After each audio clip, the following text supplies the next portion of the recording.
ETT ਦੇ test ਦੀ ਤਿਆਰੀ ਕਰ ਰਹੇ ਸਾਰੇ ਸਟੂਡੈਂਟਸ ਦਾ ਮੇਰੇ ਚੈਨਲ ਤੇ ਸਵਾਗਤ ਹੈ ਸਟੂਡੈਂਟਸ।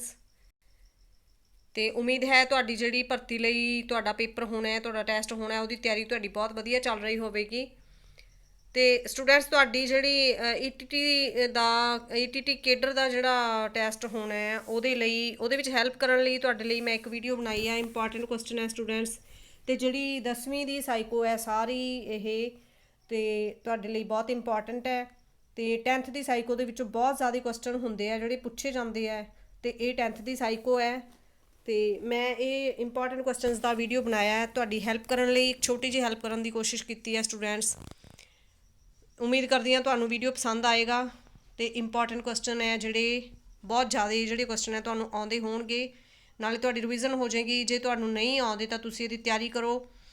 ਤੇ ਚੱਲਦੇ ਹਾਂ ਆਪਾਂ ਆਪਣੇ ਪਹਿਲੇ ਕੁਐਸਚਨ ਵੱਲ। ਆਪਾਂ ਜ਼ਿਆਦਾ ਟਾਈਮ ਨਹੀਂ ਲੈਂਦੀ ਹੋਈ ਤੁਹਾਡਾ ਮੈਂ ਆਪਣੀ ਵੀਡੀਓ ਸ਼ੁਰੂ ਕਰਨ ਲੱਗੀ ਹਾਂ। ਤੇ ਆਪਣੀ ਵੀਡੀਓ ਸ਼ੁਰੂ ਕਰਦੀ ਹਾਂ ਮੈਂ ਪਹਿਲੇ ਕੁਐਸਚਨ ਨਾਲ ਸਟੂਡੈਂਟਸ। ਆਪਾਂ ਆਪਣਾ ਪਹਿਲਾ ਕੁਐਸਚਨ ਦੇਖ ਲੈਂਦੇ ਹਾਂ। ਭਾਰਤ ਵਿੱਚ ਆਧੁਨਿਕ ਕਾਲ ਦਾ ਆਰੰਭ 18ਵੀਂ ਸਦੀ ਵਿੱਚ ਕਿਸ ਮੁਗਲ ਬਾਦਸ਼ਾਹ ਦੀ ਮੌਤ ਪਿੱਛੋਂ ਹੋਇਆ? ਸਟੂਡੈਂਟਸ ਆਪਾਂ ਨੂੰ ਪੁੱਛਿਆ ਗਿਆ ਹੈ ਕਿ ਭਾਰਤ ਵਿੱਚ ਆਧੁਨਿਕ ਕਾਲ ਦਾ ਜਿਹੜਾ ਆਰੰਭ ਸੀਗਾ 18ਵੀਂ ਸਦੀ ਹੈ, ਜਿਹੜੀ ਆਧੁਨਿਕ ਕਾਲ ਦੇ ਆਰੰਭ ਦੀ 18ਵੀਂ ਸਦੀ ਵਿੱਚ ਕਿਸ ਮੁਗਲ ਬਾਦਸ਼ਾਹ ਦੀ ਮੌਤ ਪਿੱਛੋਂ ਹੋਇਆ ਸੀਗਾ? ਜਿਹੜਾ ਭਾਰਤ ਵਿੱਚ ਆਧੁਨਿਕ ਕਾਲ ਦਾ ਆਰੰਭ ਹੈ, ਕਿਸ ਮੁਗਲ ਬਾਦਸ਼ਾਹ ਦੀ ਮੌਤ ਹੋਈ ਸੀ ਜਦੋਂ ਕਿ ਭਾਰਤ ਵਿੱਚ ਆਧੁਨਿਕ ਕਾਲ ਦਾ ਆਰੰਭ ਹੋਇਆ ਸੀ? ਪਹਿਲਾ ਆਪਸ਼ਨ ਹੈ ਬਹਾਦਰ ਸ਼ਾਹ, ਦੂਸਰਾ ਆਪਸ਼ਨ ਹੈ ਔਰੰਗਜ਼ੇਬ, ਤੀਸਰਾ ਨਾਦਰ ਸ਼ਾਹ, ਤੇ ਅਗਲਾ ਚੌਥਾ ਆਪਸ਼ਨ ਹੈ ਅਕਬਰ। ਤੇ ਸਟੂਡੈਂਟਸ ਸਾਡਾ ਰਾਈਟ ਆਪਸ਼ਨ ਹੈ ਇੱਥੇ ਆੜਾ, ਔਰੰਗਜ਼ੇਬ। ਜਿਹੜਾ ਸਾਡਾ ਰਾਈਟ ਆਪਸ਼ਨ ਹੈ ਔਰੰਗਜ਼ੇਬ ਦੀ ਮੌਤ ਦੇ ਪਿੱਛੋਂ ਜਿਹੜਾ ਆਧੁਨਿਕ ਕਾਲ ਦਾ ਸਾਡਾ ਆਰੰਭ ਹੋਇਆ ਸੀ, ਭਾਰਤ ਵਿੱਚ ਆਧੁਨਿਕ ਕਾਲ ਦਾ ਆਰੰਭ ਹੋਇਆ ਸੀ ਔਰੰਗਜ਼ੇਬ ਬਾਦਸ਼ਾਹ ਦੀ ਮੌਤ ਪਿੱਛੋਂ। ਤੇ ਚਲੋ ਸਟੂਡੈਂਟ ਸਾਡਾ ਅਗਲਾ ਕੁਐਸਚਨ ਹੈ ਯੂਰਪ ਵਿੱਚ ਆਧੁਨਿਕ ਕਾਲ ਦਾ ਆਰੰਭ ਕਦੋਂ ਹੋਇਆ ਸੀ? ਯੂਰਪ ਵਿੱਚ ਆਧੁਨਿਕ ਕਾਲ ਦਾ ਆਰੰਭ ਕਦੋਂ ਹੋਇਆ ਸੀ ਸਟੂਡੈਂਟਸ? ਪਹਿਲਾ ਆਪਸ਼ਨ ਹੈ 19ਵੀਂ ਸਦੀ, ਦੂਸਰਾ ਆਪਸ਼ਨ ਹੈ 18ਵੀਂ ਸਦੀ, ਤੀਸਰਾ ਆਪਸ਼ਨ ਹੈ 16ਵੀਂ ਸਦੀ, ਤੇ ਚੌਥਾ ਆਪਸ਼ਨ ਹੈ 20ਵੀਂ ਸਦੀ। ਤੇ ਦੱਸੋ ਕਦੋਂ ਹੋਇਆ ਸੀ, ਕੀ ਹੈ ਇਹਦਾ ਰਾਈਟ ਆਪਸ਼ਨ? ਤੇ ਚਲੋ ਰਾਈਟ ਆਨਸਰ ਮੈਂ ਦੱਸਦੀ ਹਾਂ। ਇਹਦਾ ਰਾਈਟ ਆਨਸਰ ਹੈ ਆੜਾ। 18ਵੀਂ ਸਦੀ ਵਿੱਚ ਯੂਰਪ ਵਿੱਚ ਆਧੁਨਿਕ ਕਾਲ ਦਾ ਆਰੰਭ ਹੋਇਆ ਸੀ। ਚਲੋ ਤੀਸਰਾ ਕੁਐਸਚਨ ਦੇਖ ਲੈਂਦੇ ਹਾਂ। ਭਾਰਤ ਕਦੋਂ ਆਜ਼ਾਦ ਹੋਇਆ ਸੀ? ਸਾਰਿਆਂ ਨੂੰ ਹੀ ਪਤਾ ਹੈ ਸਟੂਡੈਂਟਸ ਭਾਰਤ ਕਦੋਂ ਆਜ਼ਾਦ ਹੋਇਆ ਸੀ। 1947 ਈਸਵੀ ਵਿੱਚ ਸਾਡਾ ਭਾਰਤ ਆਜ਼ਾਦ ਹੋਇਆ ਸੀ। ਭਾਰਤ ਵਿੱਚ ਇਤਿਹਾਸ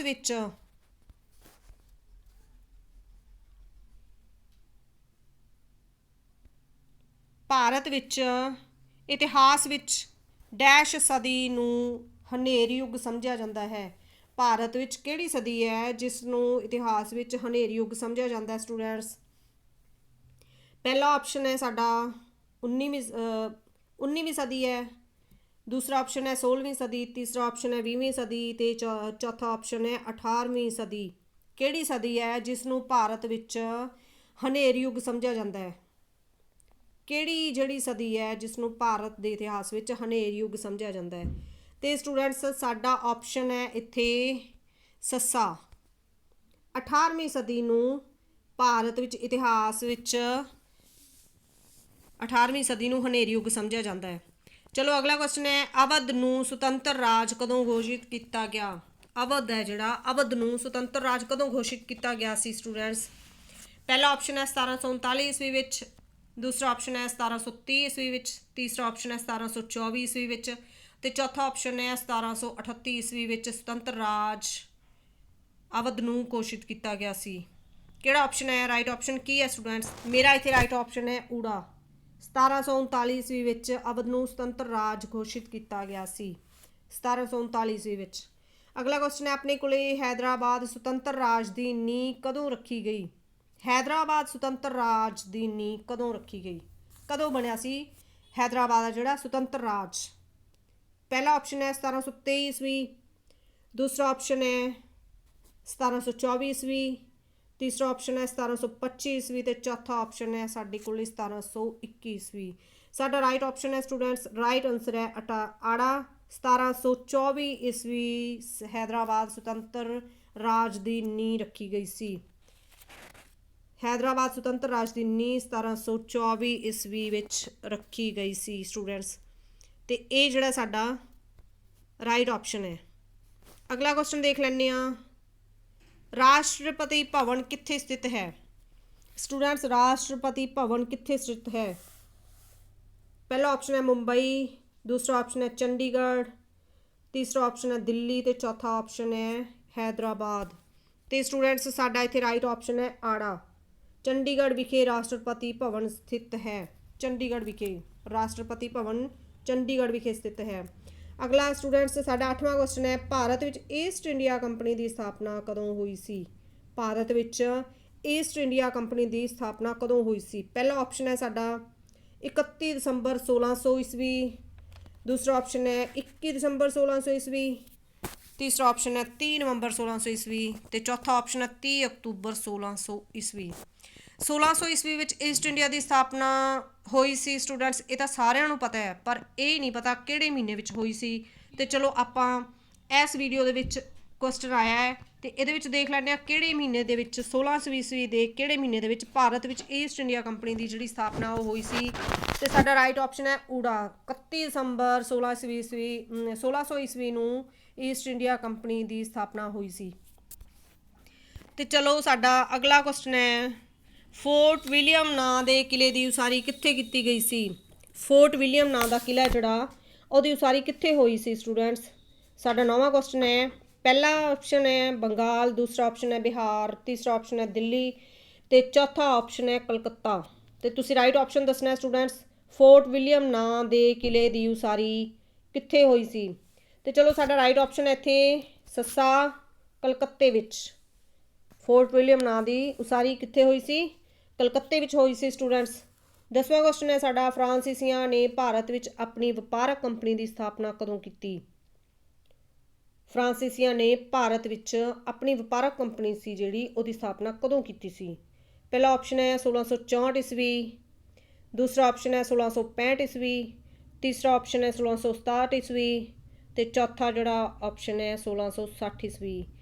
राइट ऑप्शन है स्टूडेंट्स ऊड़ा 1664 ईस्वी। फ्रांसीसियां ने भारत विच अपनी वपारक कंपनी की स्थापना की सी 1664 ईस्वी विच। अगे चलते हैं स्टूडेंट्स,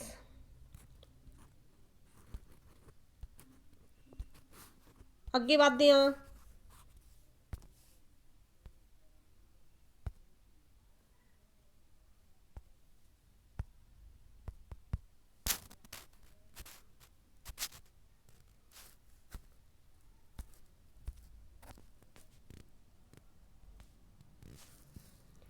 अगला स्टूडेंट साडा क्वेश्चन है, डूमा अते डुप्ले गवर्नर सन। डूमा अते डुप्ले है जिहड़े कित्थों दे गवर्नर सन? पुर्तगाली, अंग्रेज़, फ्रांसीसी, अरबी। किहड़े गवर्नर सन डूमा अते डुप्ले? पुर्तगाली सन, अंग्रेज़ सन, फ्रांसीसी सन ते जां अरबी सन। साडा इत्थे राइट ऑप्शन है स्टूडेंट्स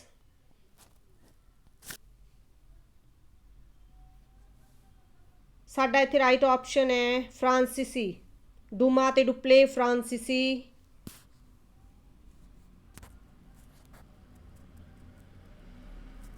डूमा ते डुप्ले फ्रांसीसी गवर्नर सन। कई बारी प्रॉब्लम आ जाती है स्टूडेंट्स, ये माफ़ी मंगदी हाँ। डूमा ते डुप्ले जिहड़े फ्रांसीसी गवर्नर सन। साडा इत्थे राइट ऑप्शन है ईडी। अगला क्वेश्चन है साडे कोले, वास्को डा गामा 1498 ईस्वी नूं भारत विच डैश विखे पहुंचा। साडा 12वां क्वेश्चन है, वास्को डा गामा 1498 ईस्वी नूं भारत विच डैश विखे पहुंचा। कित्थे पहुंचा सी स्टूडेंट्स जिहड़ा वास्को डा गामा सी 1498 ईस्वी नूं भारत विच कित्थे पहुंचा सी? पहला कालीकट, दूसरा सूरत, तीसरा गोवा, तो चौथा हैगा कोचीन। तो साडा इत्थे राइट ऑप्शन है ऊड़ा कालीकट विखे वास्को डा गामा 1498 ईस्वी नूं भारत विच कालीकट विखे पहुंचा सी। 13वां क्वेश्चन वेख लैंदे आ स्टूडेंट्स, 1763 ईस्वी विच डैश दी संधि नाल करनाटक युद्ध दा अंत होया। 1763 ईस्वी विच डैश दी संधि नाल करनाटक युद्ध दा अंत होया। ਕਿਹੜੀ ਸੰਧੀ ਹੋਈ ਸੀ ਜਦੋਂ ਕਰਨਾਟਕ ਯੁੱਧ ਦਾ ਅੰਤ ਹੋਇਆ ਸੀ ਸਟੂਡੈਂਟਸ?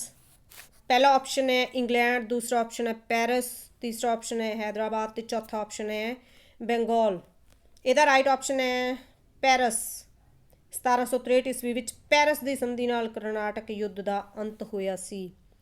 ਤੇ ਚਲੋ ਸਟੂਡੈਂਟਸ ਅਗਲਾ ਕੁਐਸਚਨ ਹੈ ਆਪਣਾ 14ਵਾਂ ਕੁਐਸਚਨ, ਕਰਨਾਟਕ ਦਾ ਯੁੱਧ ਕਦੋਂ ਹੋਇਆ ਸੀ? ਕਰਨਾਟਕ ਦਾ ਯੁੱਧ ਹੈ ਜਿਹੜਾ ਕਦੋਂ ਹੋਇਆ ਸੀ ਸਟੂਡੈਂਟਸ? 1745 ਈਸਵੀ ਤੋਂ 1760 ਈਸਵੀ ਤੱਕ, 1746 ਤੋਂ 1763, 1745 ਤੋਂ 1762 ਤੇ 1743 ਤੋਂ 1761। ਆਪਸ਼ਨ ਚੂਜ਼ ਕਰੋ, ਕਦੋਂ ਹੋਇਆ ਸੀ ਕਰਨਾਟਕ ਦਾ ਯੁੱਧ? ਸਾਡਾ ਰਾਈਟ ਆਪਸ਼ਨ ਹੈ ਆੜਾ। ਕਰਨਾਟਕ ਦਾ ਯੁੱਧ 1746 ਤੋਂ 1763 ਈਸਵੀ ਤੱਕ ਹੋਇਆ ਸੀ। ਅਗਲਾ ਕੁਐਸਚਨ ਹੈ 15ਵਾਂ ਕੁਐਸਚਨ ਸਾਡਾ ਸਟੂਡੈਂਟਸ, ਕਰਨਾਟਕ ਦੇ ਯੁੱਧ ਕਿਸ ਕਿਸ ਦੇ ਵਿਚਕਾਰ ਹੋਏ? ਕਰਨਾਟਕ ਦੇ ਯੁੱਧ ਹੈ ਜਿਹੜੇ ਉਹ ਕਿਸ ਕਿਸ ਦੇ ਵਿਚਕਾਰ ਹੋਏ ਸੀ?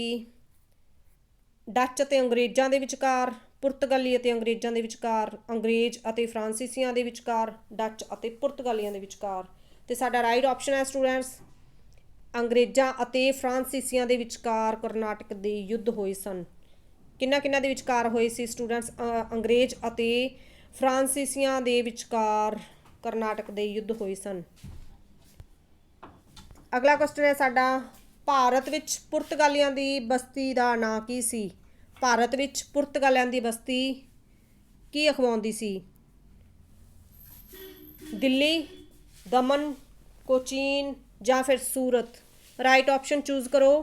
ਕੀ ਅਖਵਾਉਂਦੀ ਸੀ ਭਾਰਤ ਵਿੱਚ ਪੁਰਤਗਾਲੀਆਂ ਦੀ ਬਸਤੀ? ਪਹਿਲਾ ਆਪਸ਼ਨ ਹੈ ਦਿੱਲੀ, ਦੂਸਰਾ ਆਪਸ਼ਨ ਹੈ ਦਮਨ, ਤੀਸਰਾ ਆਪਸ਼ਨ ਹੈ ਕੋਚੀਨ ਤੇ ਚੌਥਾ ਆਪਸ਼ਨ ਹੈ ਸਾਡੇ ਕੋਲੇ ਸੂਰਤ। ਤੇ ਸਟੂਡੈਂਟ ਸਾਡਾ ਰਾਈਟ ਆਪਸ਼ਨ ਹੈ ਆੜਾ। ਭਾਰਤ ਵਿੱਚ ਪੁਰਤਗਾਲੀਆਂ ਦੀ ਬਸਤੀ ਦਮਨ ਅਖਵਾਉਂਦੀ ਸੀ। ਅਗਲਾ ਕੁਐਸਚਨ ਹੈ ਆਪਣੇ ਕੋਲੇ ਡੈਸ਼ ਡੱਚਾਂ ਦੀ ਭਾਰਤ ਵਿੱਚ ਬਸਤੀ ਸੀ। ਕਿਹੜੀ ਬਸਤੀ ਸੀ ਸਟੂਡੈਂਟਸ? ਡੱਚਾਂ ਦੀ ਭਾਰਤ ਵਿੱਚ ਕਿਹੜੀ ਬਸਤੀ ਸੀ? ਥੈਚੀਨ ਸੀ, ਗੋਆ ਸੀ, ਬਾਸੀਨ ਸੀ ਜਾਂ ਫਿਰ ਕਲਕੱਤਾ ਸੀ? ਕਿਹੜਾ ਆਪਸ਼ਨ ਹੈ ਆਪਣੇ ਕੋਲੇ? ਇਹਦਾ ਰਾਈਟ ਆਪਸ਼ਨ ਹੈ ਸਟੂਡੈਂਟਸ ਥੈਚੀਨ। ਥੈਚੀਨ ਡੱਚਾਂ ਦੀ ਭਾਰਤ ਵਿੱਚ ਬਸਤੀ ਸੀ। ਥੈਚੀਨ ਡੱਚਾਂ ਦੀ ਭਾਰਤ ਵਿੱਚ ਬਸਤੀ ਸੀ। ਅਗਲਾ ਕੁਐਸਚਨ ਹੈ, ਅੰਗਰੇਜ਼ਾਂ ਨੂੰ ਬੰਗਾਲ ਵਿੱਚ ਵਪਾਰਕ ਸਹੂਲਤਾਂ ਕਿਸ ਮੁਗਲ ਬਾਦਸ਼ਾਹ ਨੇ ਦਿੱਤੀਆਂ ਸਨ? ਅੰਗਰੇਜ਼ਾਂ ਨੂੰ ਬੰਗਾਲ ਵਿੱਚ ਵਪਾਰਕ ਸਹੂਲਤਾਂ ਕਿਸ ਮੁਗਲ ਬਾਦਸ਼ਾਹ ਨੇ ਦਿੱਤੀਆਂ ਸਨ? ਪਹਿਲਾ ਆਪਸ਼ਨ ਹੈ ਬਹਾਦਰ ਸ਼ਾਹ, ਦੂਸਰਾ ਆਪਸ਼ਨ ਹੈ ਜਹਾਂਗੀਰ, ਤੀਸਰਾ ਆਪਸ਼ਨ ਹੈ ਫਰੂਖਸ਼ੀਰ ਤੇ ਚੌਥਾ ਆਪਸ਼ਨ ਹੈ ਸ਼ਾਹਜਹਾਨ। ਰਾਈਟ ਆਪਸ਼ਨ ਚੂਜ਼ ਕਰੋ। ਸਾਡਾ ਇੱਥੇ ਰਾਈਟ ਆਪਸ਼ਨ ਹੈ ਫਰੂਖਸ਼ੀਰ।